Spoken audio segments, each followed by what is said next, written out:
With 2025 coming to a close, I thought I would take a moment to count up all of my rides and see which ones I rode the most this year.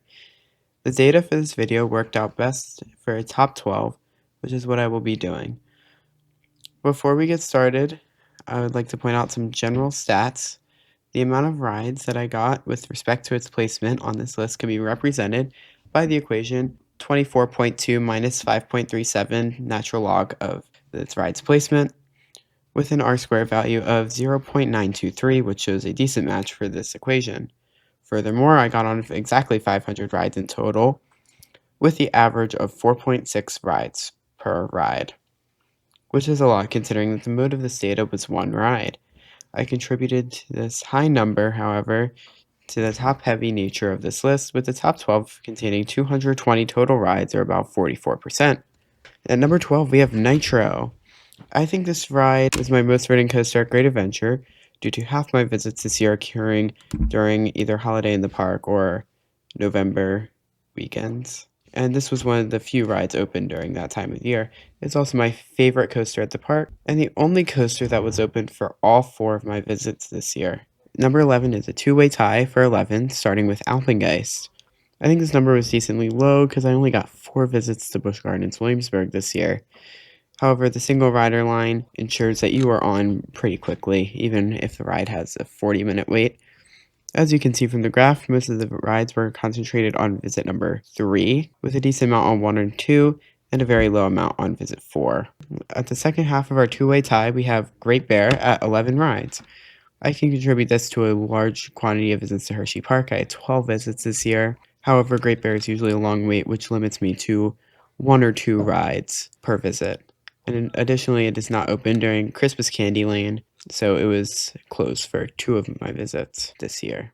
At the number 9 spot with 12 rides is Giffon at Busch Gardens Williamsburg. This suffers the same things as Alpengeist, only 4 visits this year, but the single rider line, although it's less effective than Alpengeist, really gets you on that ride quickly. This was shown on visit number 2 when I had 7 rides, which is really where all the rides are concentrated for this particular coaster. Moving on to number 8 is a two-way tie, starting with Apollo's Charriot at Busch Gardens Williamsburg. This ride is pretty much the same story as Giffon. I only had 4 visits to Busch Gardens Williamsburg. However, this single rider line, in my opinion, is the most effective out of all the ones at Busch Gardens Williamsburg. As for that reason, you can see why most of my rides were concentrated on visit number 2 with 8 rides.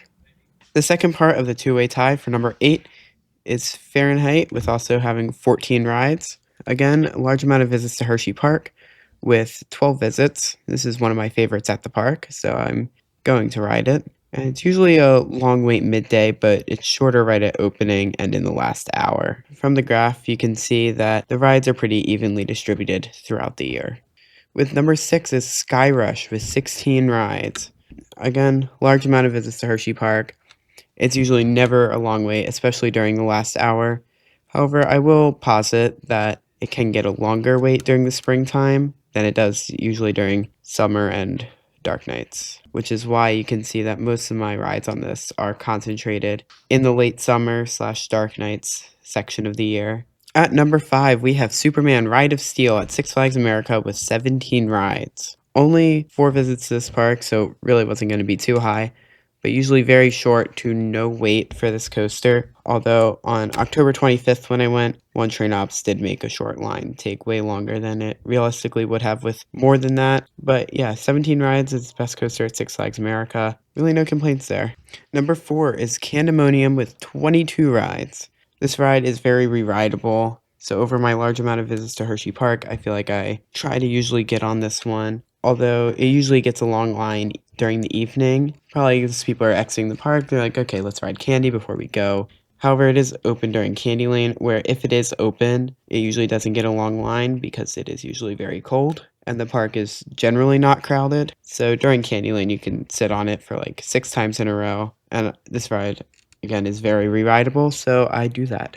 At number 3, with 26 rides, is Storm Runner. Even on crowded days, this line empties out during the last hour. It's very re-rideable. You can just sit on it all day if you really wanted to.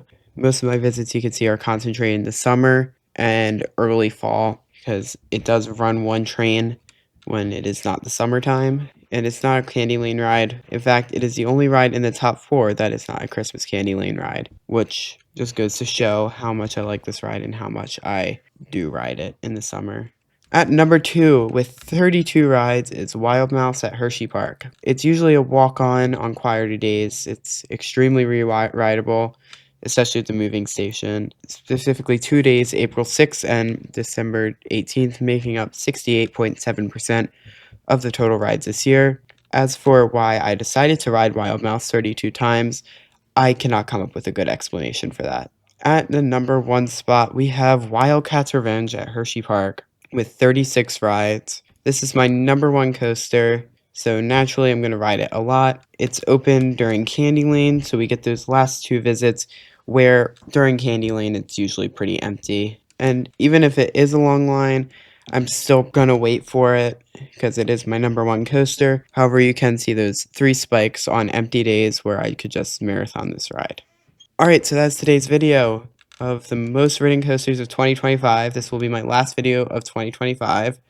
I hope to upload more next year. So if you enjoy my content, make sure to like the video. And if you really enjoy my content, then make sure to subscribe. And I will see you all next year. Bye.